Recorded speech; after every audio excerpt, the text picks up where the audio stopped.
Nobody warned you about this one. Not your doctor, not your last blood work, not the clean bill of health you got 6 months ago and filed away somewhere. There is a process running inside your body right now that standard medicine does not screen for. Researchers have been publishing on it for over 20 years. They have connected it directly to heart attacks, strokes, type 2 diabetes, Alzheimer's disease, and the kind of weight that sits around your middle and laughs at every diet you have ever tried. And almost nobody over 40 knows it is happening inside them. It has no pain, no fever, no obvious signal. It is called silent inflammation, and the silence is the whole problem. Here's what I want you to understand before we go any further. Your body is not a collection of symptoms. It is an engine. A complex, high-performance system with interconnected components that regulate each other constantly. And like any engine, it has a cooling system. A mechanism designed to generate controlled heat, use it, and then bring the temperature back down. After 40, that cooling system starts losing efficiency. Not breaking, not failing dramatically, just drifting, running slightly hotter than it should. Every day, in silence. This video is about that drift. What causes it, what it costs you, and what real maintenance actually looks like. Not a cleanse, not a supplement. Maintenance. Stay with me. Let me give you the right picture of inflammation, because the one most people carry is wrong. And that wrong picture is exactly why most people over 40 never address the thing that is quietly degrading their engine. When people hear inflammation, they think of something visible, a swollen joint after an injury, a throat inflamed by infection, heat and redness and pain. Something obvious, something that resolves. That kind of inflammation is real, and it is useful. Your body detects a threat, the immune system mobilizes. Repair crews arrive, do their work, and then something remarkable happens. A second set of signals fires. Resolution signals. Molecules that tell the immune system the job is done. Stand down. Cool the engine. It is precise. It is self-terminating. It is one of the most elegant mechanisms your body possesses. What we are talking about today has almost nothing in common with that. Chronic, low-grade inflammation does not have a job with a clear ending. There is no wound to close, no pathogen to neutralize. It is a state of the system. The immune response held partially open. Not enough to cause obvious symptoms, not enough to trigger an alarm, just enough to create a continuous biological signal that interferes with nearly everything else your body is trying to do. Researchers studying aging biology began naming this pattern in the early 2000s. They built a single word from two: inflammation and aging. They called it Inflammaging. And since then, the data has accumulated to a point that is difficult to dismiss. Adults over 40 with elevated chronic inflammatory markers show measurably higher rates of cardiovascular disease, metabolic dysfunction, cognitive decline, and accelerated loss of lean muscle mass. Not by a marginal difference, by a difference significant enough that some researchers now describe inflammaging as the underlying biological mechanism behind most of what we casually call age-related decline. That is a serious claim. The evidence supports it. In engine terms, here is what it means. Every engine has a thermostat.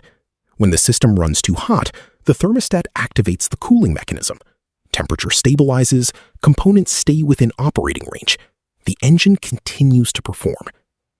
After 40, the thermostat begins losing calibration. It does not break, it drifts. The engine runs a few degrees hotter than it should. Not hot enough to trigger an emergency light on the dashboard. Just hot enough to accelerate wear on every seal, every component, every moving part. Every single day. You feel it. You just do not know what you are feeling. The fatigue that sleep does not fully resolve. The weight around your middle that does not respond the way it used to. The recovery time after a hard week that keeps getting longer. The sharpness that has quietly retreated just far enough that you notice it, but not enough to name it as a problem. Those are not signs of weakness. They are signals. Your engine telling you the cooling system needs attention. The reason most people never address this is not willpower. It is information. Nobody shows them where to look. The standard annual checkup was not designed to detect a system running hot. It was designed to detect a system that has already broken down. Detecting a breakdown after it happens is emergency response. What we are doing here is something else entirely.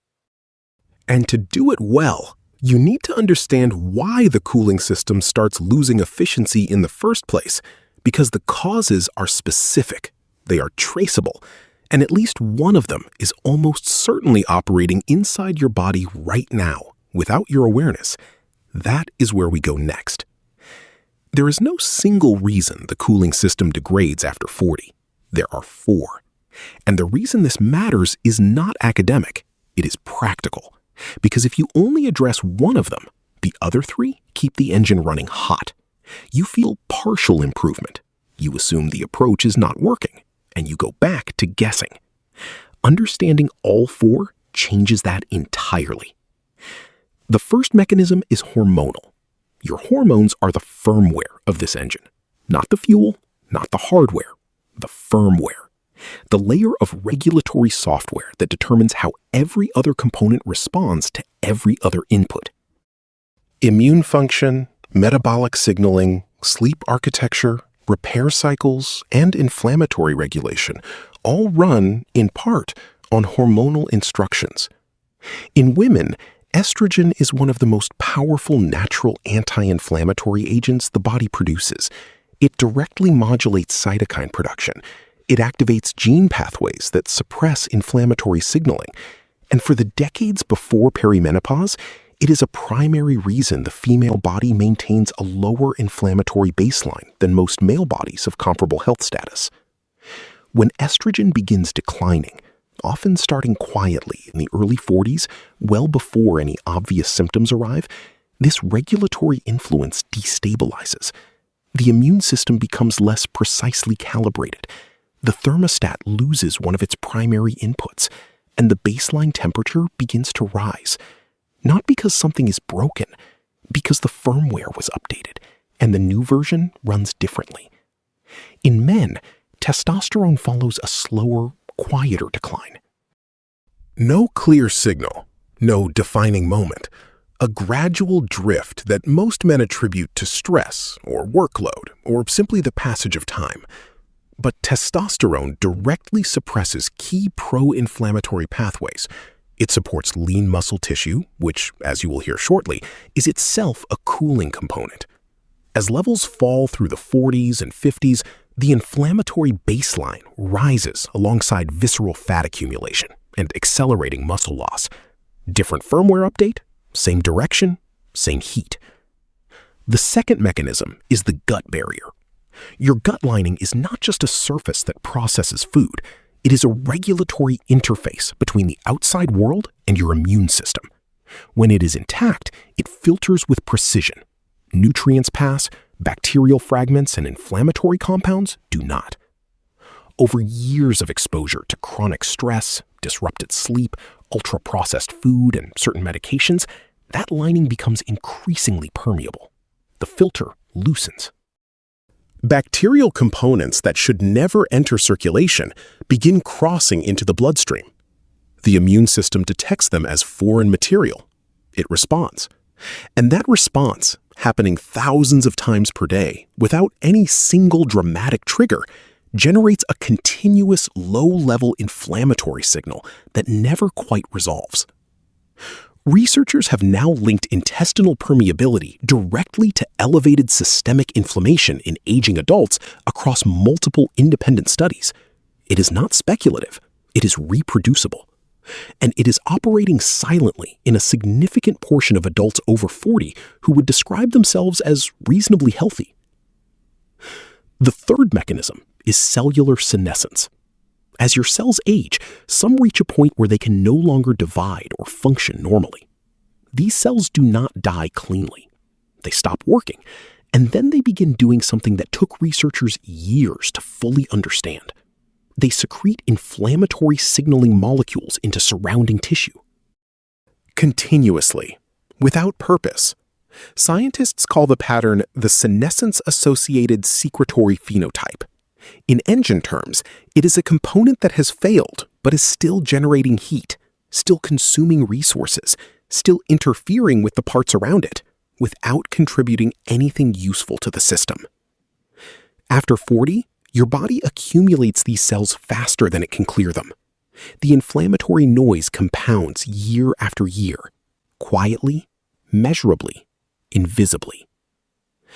The fourth mechanism is what happens to cortisol under chronic stress. In the short term, cortisol is actually anti-inflammatory. It is part of the cooling system. It suppresses immune overactivation and helps resolve inflammatory episodes. That is what it was designed to do. But chronic stress changes the relationship. When cortisol is continuously elevated over months and years, the immune system adapts. Receptors downregulate. The cells that should respond to cortisol's resolution signal become resistant to it. The thermostat keeps sending the cool down message. The system stops listening. Recent research has confirmed that adults with chronically elevated cortisol show significantly higher circulating inflammatory markers, even when they report feeling functionally normal. The body adapts to the stress. The fire does not. Now, here is where it becomes a system problem rather than four separate problems. Poor sleep drives cortisol elevation. Chronic cortisol damages the gut lining. A compromised gut drives systemic inflammation. Systemic inflammation disrupts hormonal signaling. Disrupted hormones impair sleep architecture. Around and around. You can improve one variable and feel better, but the loop continues running unless you understand what is actually keeping it going. And to understand that, you need to see what these mechanisms look like when they are measurable, when they show up as numbers on a page that most doctors never order. That is the next conversation. Most people over 40 have never seen a real picture of their inflammatory state, not because the tools do not exist, because nobody ordered them. The standard annual panel was designed for a different purpose: cholesterol, fasting glucose, blood pressure, kidney and liver function. These are useful markers, but they were built to detect established disease, a system that has already failed significantly enough to show up on a conventional screen. What they do not detect is a system running 4 degrees too hot for the past 6 years. There is a gap between that and your last clean checkup, and most people live in that gap for a long time before something goes wrong enough to get a name. Here are 4 markers that close part of that gap. The first is high-sensitivity C-reactive protein, not standard CRP, high sensitivity. Standard CRP is calibrated for acute, obvious inflammation, a serious infection, major tissue damage. The threshold is high by design. High-sensitivity CRP detects the low-level signal, the chronic, quiet heat. The American Heart Association classifies HSCRP above 3 milligrams per liter as high cardiovascular risk. But what the research shows is more nuanced than a simple cutoff. Adults over 40 who consistently trend above 1 milligram per liter, even within ranges most clinicians consider acceptable, show measurably accelerated biological aging, higher rates of metabolic dysfunction, and greater cognitive decline over time. Most people have never had this number. It is not on the standard panel. You have to ask for it by name. The second marker is interleukin-6. IL-6 is a cytokine, a molecular signal your immune cells use to coordinate inflammatory responses. In the short term, necessary. In chronic elevation, it becomes a direct driver of muscle degradation, insulin resistance, depression, and what researchers now describe as accelerated biological aging at the cellular level. Chronically elevated IL-6 is one of the most sensitive early indicators of inflammaging available to clinicians. It appears in the research literature across hundreds of studies, and it is almost never included in a routine panel. The third marker is fasting insulin, Not fasting glucose, insulin. These are not the same measurement. Glucose tells you where your blood sugar is at this moment. Insulin tells you how hard your engine is working to manage it. A person can have a completely normal fasting glucose while their insulin is running at 2 or 3 times the optimal level. That state, hyperinsulinemia, is both a consequence of systemic inflammation and a driver of it. They feed each other. And it can persist for a decade before glucose begins to shift enough to trigger concern on a standard panel. If your fasting insulin is consistently above 8 to 10 microunits per milliliter, your fuel injection system is under strain. The cells are becoming resistant to the signal. The engine is producing more pressure to compensate, not better function, more pressure. That distinction matters. The fourth marker is fibrinogen, a clotting protein, also an acute phase reactant, meaning its levels rise with systemic inflammatory activity. Chronically elevated fibrinogen is independently associated with cardiovascular risk and metabolic dysfunction. It is a measurable, actionable, standard laboratory test, and it is almost never discussed in a routine visit. 4 markers, all available, all standard, none of them experimental. I want to be direct here. I am not suggesting you self-diagnose from what I am telling you. What I am telling you is that these markers exist, and that if nobody has ever discussed them with you, that is a gap worth addressing with your physician. You have every right to ask for a more complete picture of your own system. Because data is not anxiety. Data is the starting point of maintenance. You cannot adjust what you cannot measure. And right now, there is a strong chance your cooling system is running hot in ways that none of your previous labs have shown you.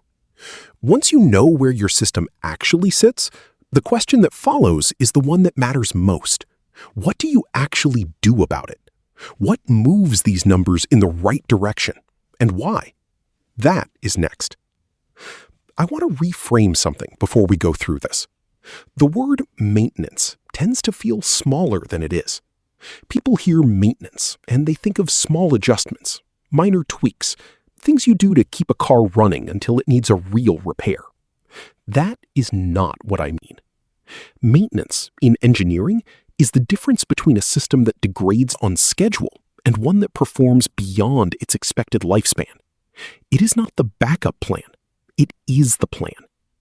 For a body running with chronic low-grade inflammation, real maintenance comes down to 4 structural inputs, not a protocol with an expiration date. Structural inputs.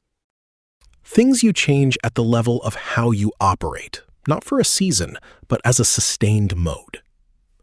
The first input is dietary pattern. A diet has a start date and an end date. A dietary pattern is an operating mode. Chronic inflammation does not respond to a 2-week intervention. It responds to consistent, sustained inputs across months and years. That distinction is not semantic. It changes the entire approach. The research on which dietary patterns consistently lower inflammatory markers in adults over 40 points in a clear direction. The common thread is not a brand or a cuisine or a specific food philosophy. It is density. High density of polyphenols and omega-3 fatty acids, combined with a significant reduction in refined carbohydrates, industrial seed oils with high omega-6 content, and ultra-processed food products. Polyphenols are compounds found in deeply pigmented plants, dark berries, leafy greens, extra virgin olive oil, green tea, high cacao chocolate. They modulate a cellular pathway called NF-kappa B, which functions as a master regulatory switch for inflammatory gene expression. Consistent polyphenol intake does not suppress inflammation the way a drug does. It recalibrates the switch, keeps it in a more controlled position, restores some of the regulatory precision the system loses with age. Omega-3 fatty acids, specifically EPA and DHA from fatty fish or quality supplementation, are precursors to compounds called resolvins and protectins.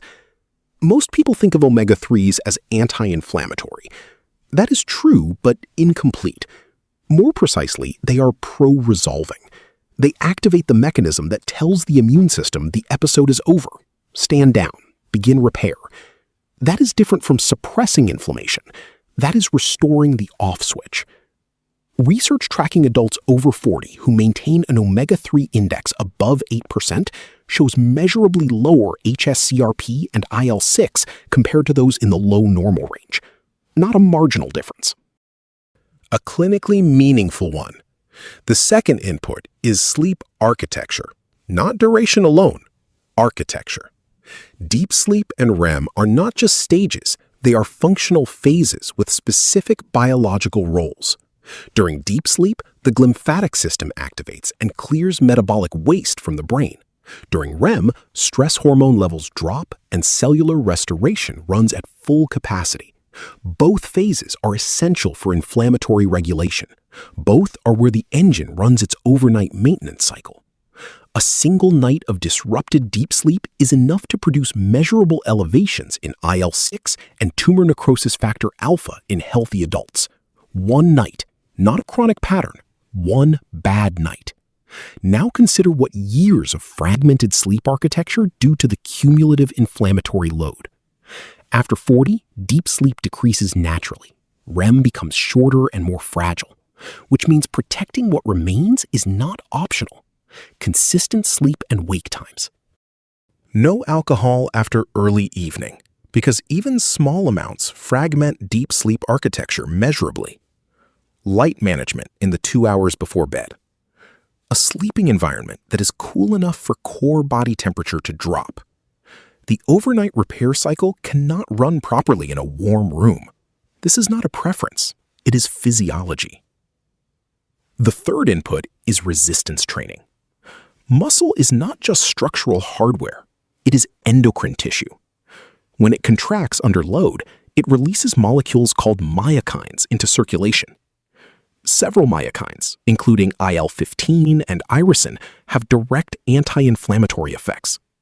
They suppress inflammatory pathways. They support metabolic function. They signal the system toward repair and away from degradation. The more functional muscle mass you carry, the more of these compounds your body produces during physical activity.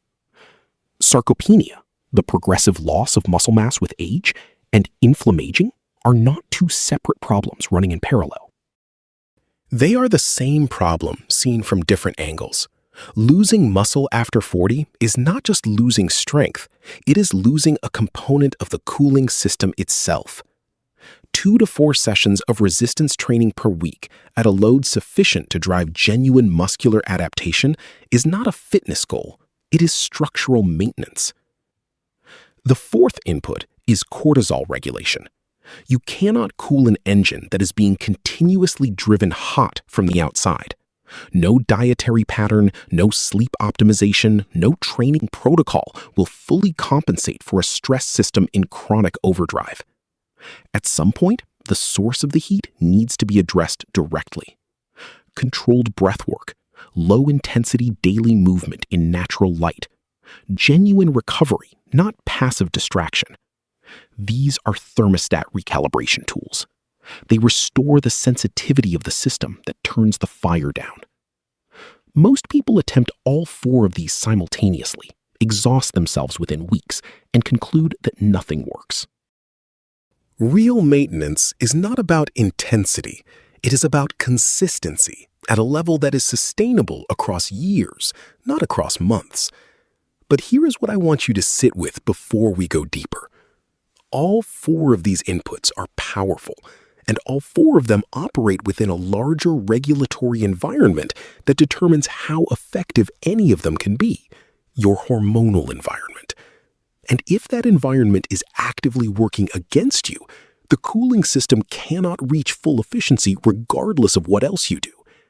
That is the layer of this conversation most people skip. And it is the one that explains why 2 people can follow the same protocol and get completely different results.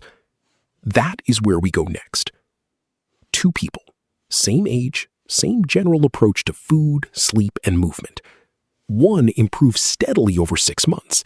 The other stays stuck, does everything right, sees partial results, concludes that the approach does not work, and moves on to the next thing. That gap between them is almost always hormonal. Not always, but almost always. Your hormones are not a parallel system running alongside your immune function and your metabolism. They are the regulatory layer running underneath all of it, the firmware that determines how every other component responds to every other input.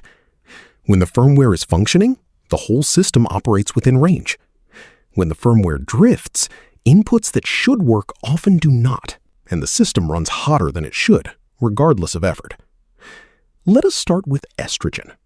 Estrogen receptors are distributed throughout the immune system, in the gut, in vascular tissue, in the brain. Estrogen directly modulates cytokine production. It activates anti-inflammatory gene pathways.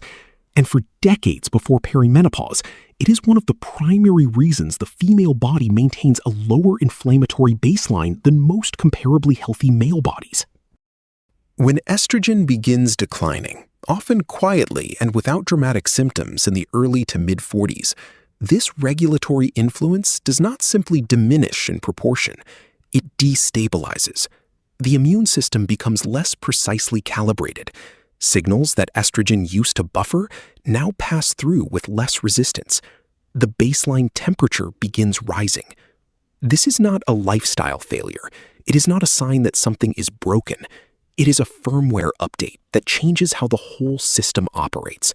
And it happens years before most women receive a formal perimenopause conversation from their physician.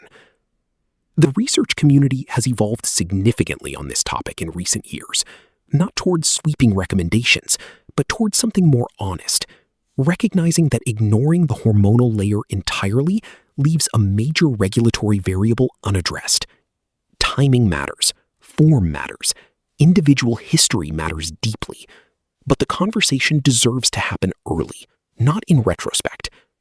Now for men. Testosterone declines slowly, without announcement, without a clear clinical threshold that most physicians treat proactively. Just a gradual drift that most men chalk up to stress or age or simply the way things are now. Testosterone directly suppresses NF-κB, that master inflammatory switch. It supports lean muscle tissue, which secretes anti-inflammatory myokines during activity. It modulates the balance between pro- and anti-inflammatory immune responses at a cellular level. Men with clinically low testosterone show consistently higher hsCRP and IL-6 levels. They accumulate visceral fat, which is itself metabolically active and pro-inflammatory, more readily.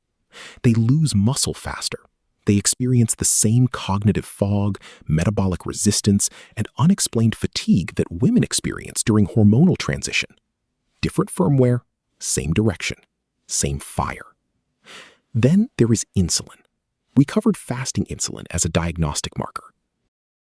But insulin is also a regulatory hormone with significant influence over inflammatory pathways. Chronically elevated insulin, the hyperinsulinemic state that precedes a diabetes diagnosis by years, directly activates inflammatory signaling. It promotes visceral fat accumulation, which generates its own inflammatory output. And the resulting inflammatory environment drives further insulin resistance, a loop within the larger loop.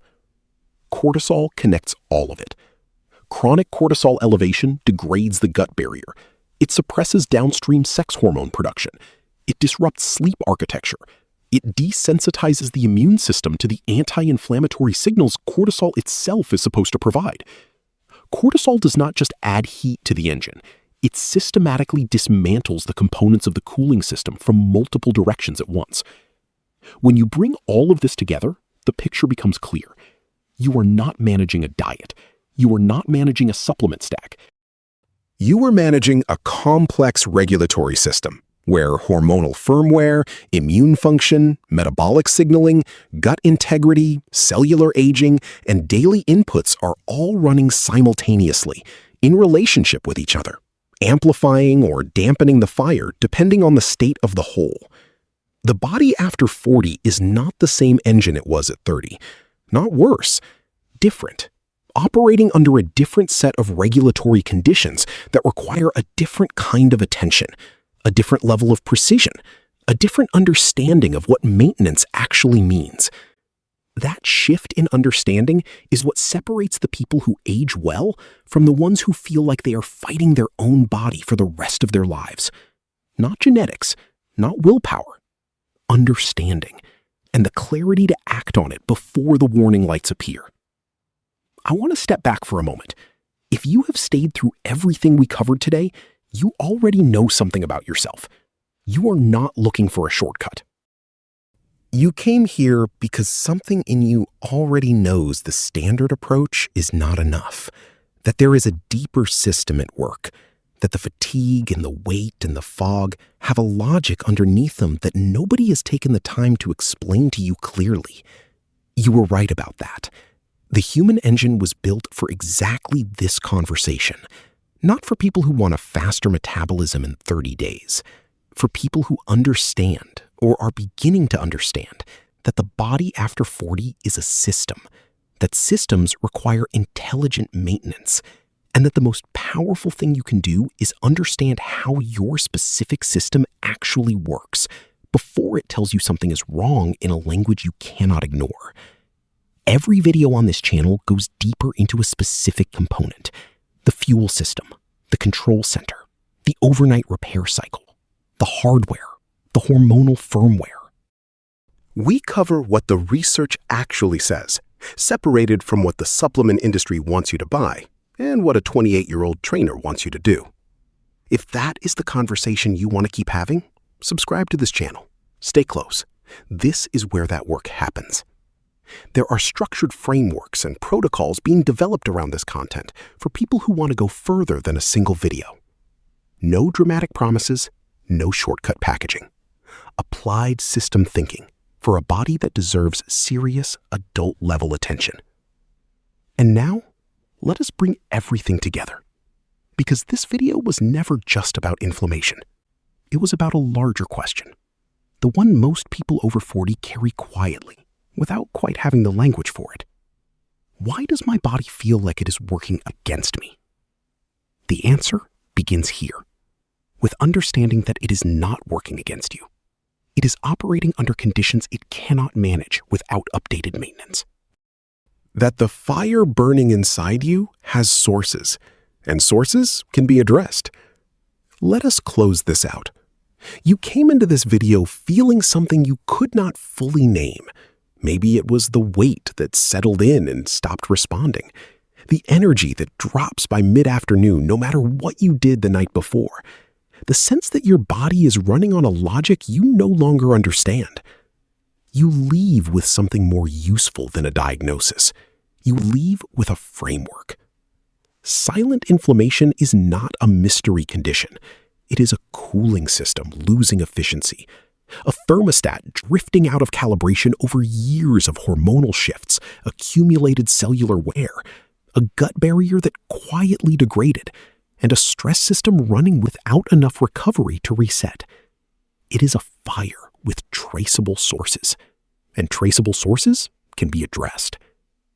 The people who age well, not just longer, but sharper, more capable, more present, are not the ones with exceptional genetics or exceptional willpower. They are people who understand something, that fires with traceable sources can be addressed.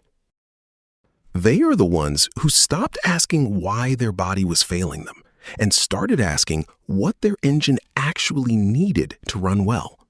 Those are not the same question. They do not lead to the same life. One question makes you a passenger.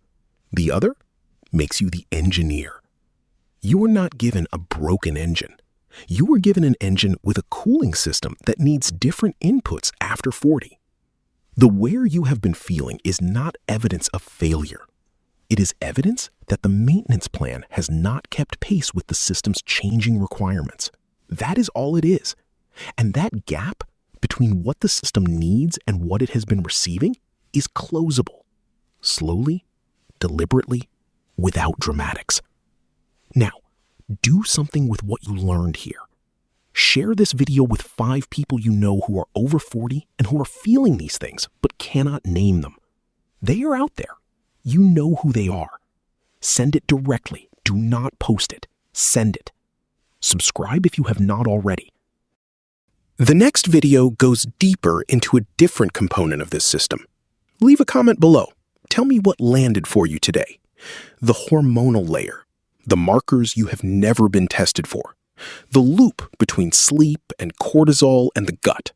Tell me where you are in this. I read them.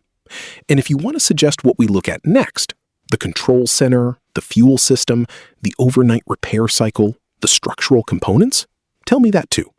Until next time, keep optimizing.